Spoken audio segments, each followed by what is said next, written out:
Est-ce que les poulets de chair pondent des œufs? Est-ce que les poulets de chair peuvent donner des œufs? Je réponds à la question, à la préoccupation de nombreux agriculteurs. Je réponds à la préoccupation de nombreux amateurs qui veulent se lancer dans le domaine avicole.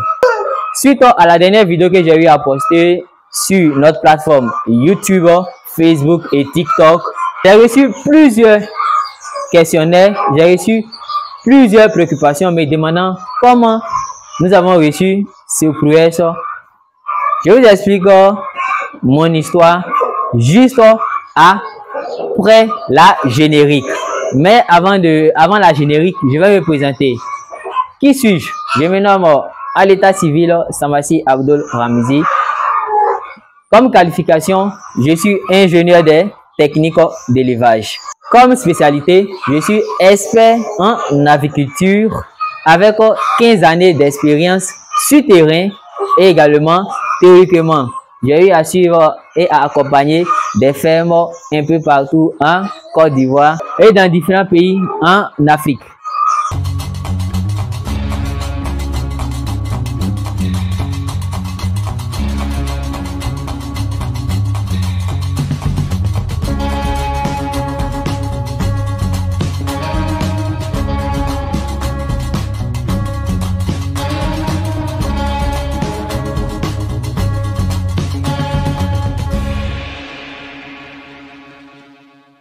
Hello, bonjour, bonsoir, chers abonnés.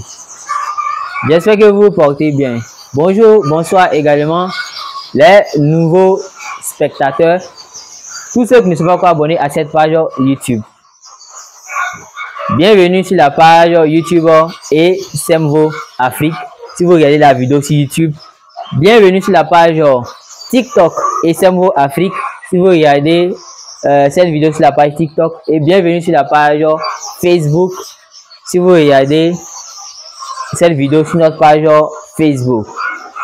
Vous pouvez nous retrouver sur TikTok, YouTube, Facebook avec un seul nom qui n'est rien d'autre que Semvo Afrique. Je vous explique ma petite histoire. Nous avons reçu ces poulets de chair qui étaient des poussins il y a quelques mois de cela. Notre objectif avec ces poulets de chair, ce n'était pas d'avoir des œufs, mais c'était plutôt d'avoir des sujets bien charnus qui ont de la chair pour pouvoir les commercialiser. Nous avons commandé ces poussins comme tant d'agriculteurs en respectant les normes, en passant notre commande 2 semaines en avance. Dès la réception de ces poussins, nous avons suivi un chauffage selon les normes qu'on doit respecter en fonction des conditions d'élevage et selon la souche, parce que c'est des poulets de chair. On a eu à fabriquer sur la ferme et dans notre moulin l'aliment démarrage que nous avons servi aux animaux sur une période. Le démarrage a duré 2 semaines.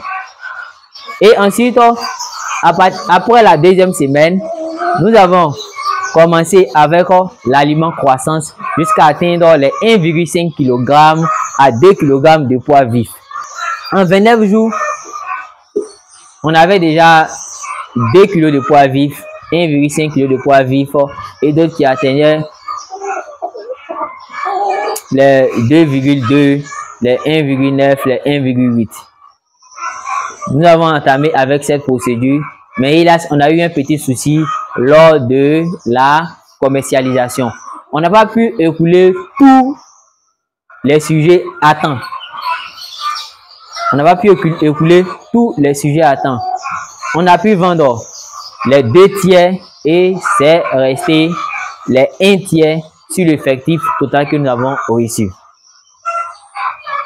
On continue toujours à les nourrir avec l'aliment croissance jusqu'à ce que l'intrant alimentaire qui sert à fabriquer l'aliment croissance chair est épuisé et nous étions en rupture de stock.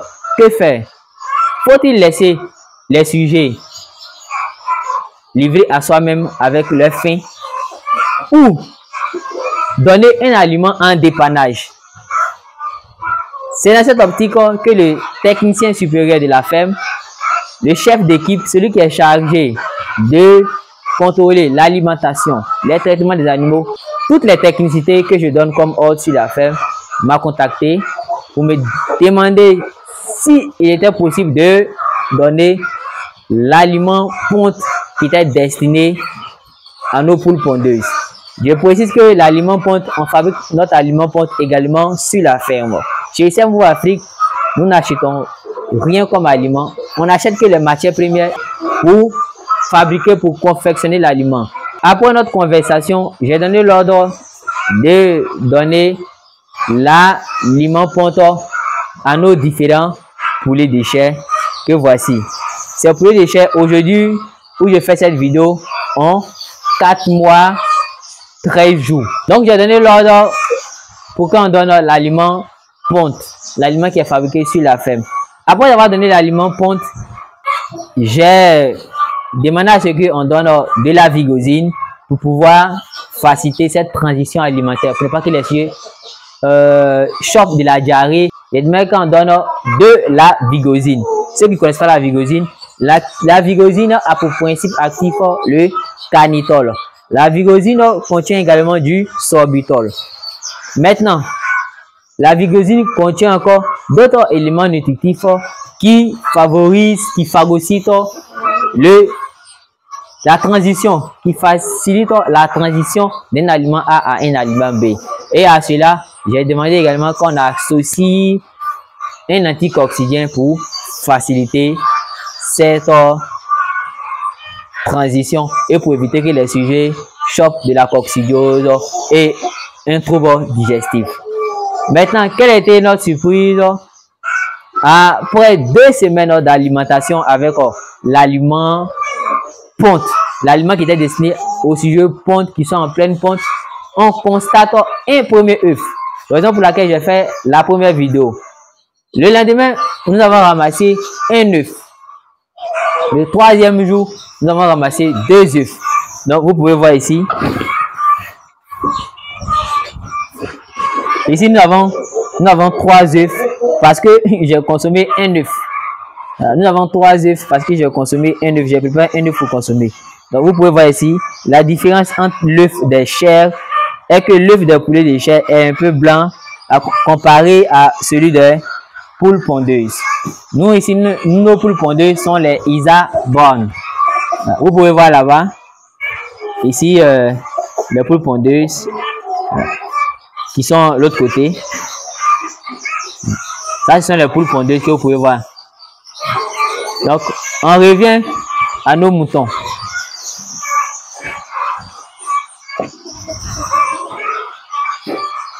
Nous revenons à nos moutons. Il faut se dire que, devant dire, lorsqu'on parle de poulets de chair, il faut savoir que les poulets de chair, au niveau des poulets de chair, vous avez les poules et les coqs. Je vous présente un coq.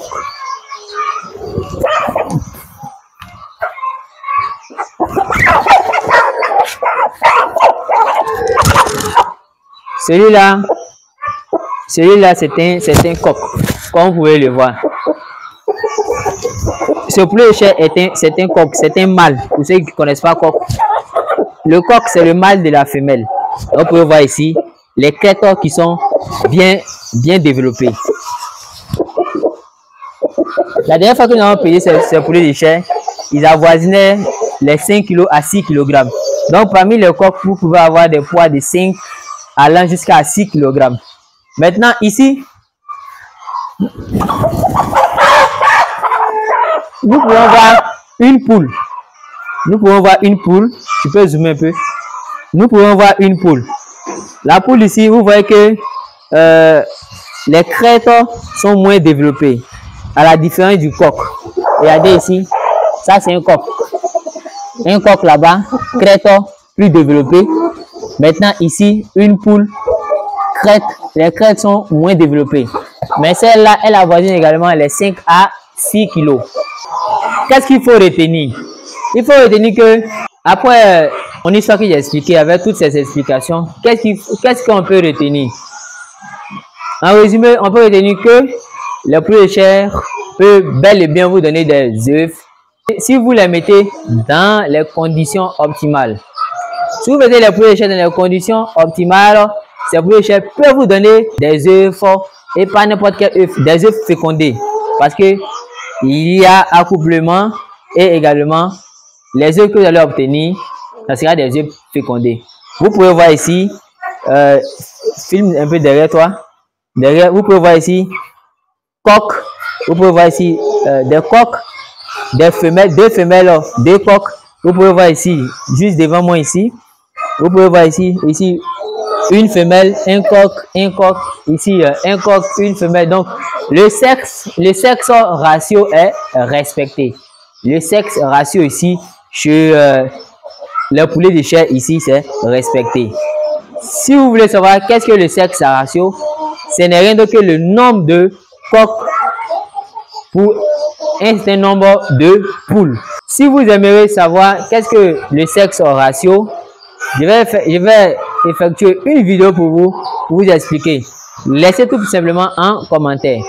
Donc, il est possible d'obtenir des œufs avec les poulets de chair tout en vous occupant de ces derniers dans les conditions optimales d'élevage. Vous pouvez donner l'aliment démarrage, l'aliment croissance, et une fois que les sujets atteignent un certain seuil de poids qui avoisine les 4 kg à 5 kg de poids vif, maintenant deuxième possibilité, vous pouvez les nourrir avec l'aliment démarrage poulette, l'aliment croissance poulette. Vous allez passer également à l'aliment pré-ponte et ensuite donner l'aliment ponte. Vous allez également obtenir le même résultat et avoir chaque jour des œufs. Est-il possible d'avoir des œufs avec les poulets de chair? Je vous dirai que oui. Après cette vidéo, on résume que si vous nourrissez vos poulets de chair en suivant les conditions optimales d'élevage, si vous nourrissez vos sujets à l'aliment démarrage, vous respectez la période, vous nourrissez vos sujets à l'aliment croissance et que vous respectez la période, une fois que vos sujets atteignent un poids vif, un poids moyen de 4 kg à 5 kg, vous passez à l'aliment ponte. Obligé, vous allez obtenir des œufs et pas n'importe quel œuf, des œufs fécondés parce que vous avez des poules et des coqs mélangés ensemble, ce qui permet de respecter le sexe ratio. Maintenant, deuxième possibilité, vous pouvez nourrir vos sujets à l'aliment démarrage poulette, à l'aliment croissance poulette et ensuite à l'aliment pré-ponte. Pour finir, vous passez à l'aliment ponte. Vous allez obtenir également le même résultat en obtenant des œufs fécondés. Des œufs fécondés que vous allez pouvoir mettre dans un incubateur pour obtenir des poussins. Merci d'avoir suivi cette vidéo jusqu'à la fin. Merci d'avoir écouté mon histoire jusqu'à la fin. Je viens d'enlever cette voile, la préoccupation de nombreux agriculteurs, la préoccupation de nombreux amateurs dans le secteur avicole qui se posaient la question: est-ce que les poulets de chair peuvent pondre des œufs? Je viens d'enlever cette voile. Merci. Abonnez-vous à la page YouTube, TikTok, Facebook de Semvo Afrique si vous n'avez pas encore fait. Activez la cloche de notification pour ne pas rater nos prochaines vidéos. C'était Abdou Rami Samassi, votre ingénieur technique d'élevage, expert en aviculture avec 15 années d'expérience. Merci. Partagez la vidéo si vous avez aimé. On se prend à la prochaine pour une nouvelle vidéo. Allez, ciao.